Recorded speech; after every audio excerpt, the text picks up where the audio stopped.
Next question is from Ignatius J. Riley on Instagram. How do brewers make fermented non-alcoholic beers? Now, this is a setup question, ladies and gentlemen. Ignatius J. Riley did not send me a message. If, by the way, I'm reading for the second time or listening to in the last 6 months. I was doing some driving over the weekend, and I just wanted something light and enjoyable to listen to. And I was listening to Confederacy of Dunces. It's an absolutely genius book. I've read it, listened to it several times, and I'm thrilled every time I do. It's absolutely fantastic. Ignatius J. Riley and actually the next question are both just characters from the book, but with a very real question.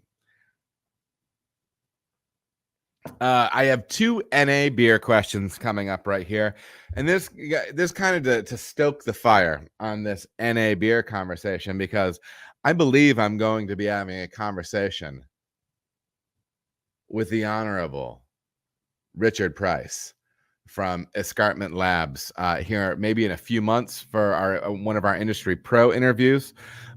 Smart guy, lab guy up in Canada, and they just started dropping some NA stuff.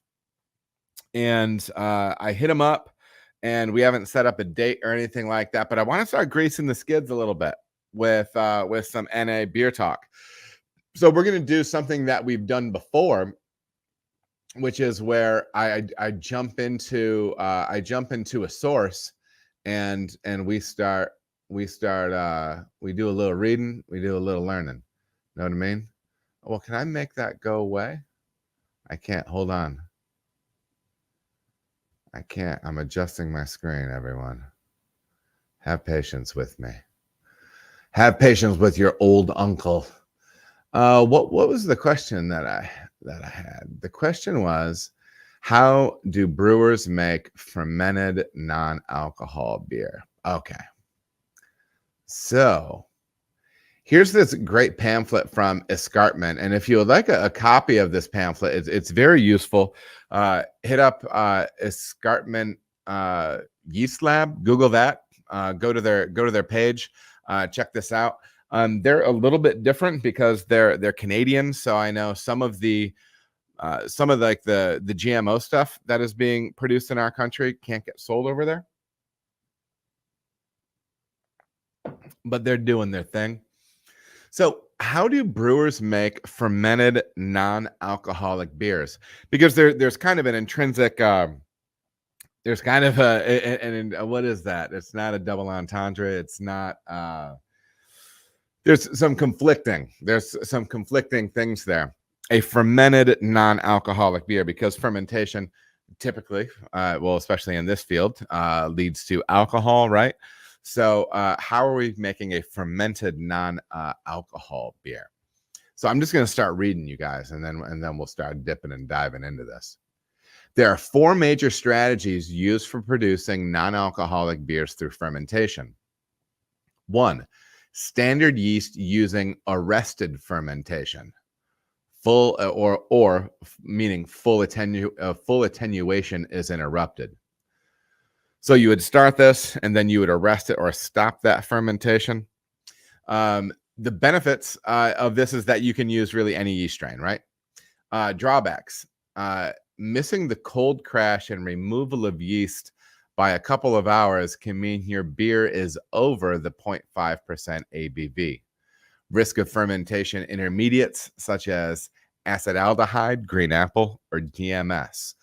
Okay, so some of these, you get fermentation kicked off, and then some of these non-desirable precursors can be made, and then usually they're cleaned up later in fermentation, right?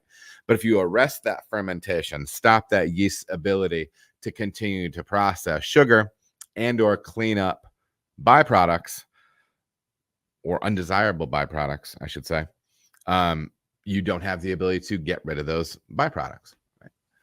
The next major strategy for producing non-alcoholic beer through fermentation is a maltose negative yeast. And this means it only ferments glucose, fructose, sucrose, and it attenuates only 10 to 25%. If you notice, most yeast strains will ferment 70% of the available sugar. Okay, all the way on up to super attenuators, up to 90, 95, and in some cases 100%. They'll eat it all. Okay, benefits to taking this approach is that it's an easy process. It's a set it and forget it, and you're done in a few days. Drawbacks: there's limited flavor expression possibilities compared to many Saccharomyces yeast strains, and it has low to no flocculation is typical with these maltose negative yeasts. And so what this means is that yeast wants to stay up in the solution. It's not going to flock. It's not going to stick together, get bigger and more dense and drop out, right? It's more powdery, and it's going to stay up in solution. The third major strategy that you can use for producing non-alcoholic beers through fermentation is a maltotriose negative yeast, meaning it does not ferment maltotriose, and it attenuates about 50 to 60%. Benefits: you can use maltotriose negative S. cerevisiae yeasts and their benefits, flocculation and flavor. Drawbacks: also at risk of fermenting and over attenuating the wort. So in a situation like these, and with some of the others, you're going to start with a lower density wort in my estimation, and it's going to knock things out like that. The fourth and final one that we're going to talk about is cold contact fermentation. Wort and yeast are mixed while cold. The benefit of this process is that it's very simple. Some drawbacks are there's very little fermentation that actually occurs, just enough contact between yeast and wort to call the resulting product beer. All right. So there's historically been some problems with NA beers, and some of them have to do with the way in which they get to the point to where there's less than 0.5% alcohol. You can change the flavor of some things with those processes. But one of the fundamental ones, and one of the really big ones that I think is sometimes overlooked, is we get used to brewing with, especially if you make a lot of lager, if you use like a lot of Chico strain, American ale yeast, something very clean. Sometimes we forget how much yeast brings to the table. Okay. That even in lager strains, which are clean and, really clean ale strains, they're bringing so many intangibles to the table, a range of esters, and not just like the fruit cup thing that you always think about with various strains or whatnot. There's a lot of intangibles that they're bringing to the table, a lot of chemical compounds that they're creating, along with the alcohol that helps to create what is beer, right?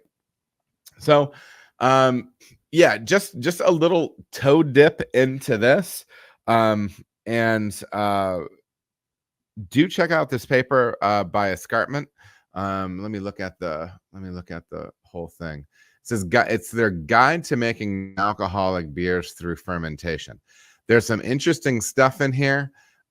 Dig into it some, and this will be a good primer for when I do end up sitting down with Richard and we talk about this stuff. So Ignatius J. Riley, I'm glad you requested this. I think it's going to be a fun topic to dig into. Even if you aren't excited about making NA beer, I think it's at least interesting to wrap your head around some of those concepts. So, yeah.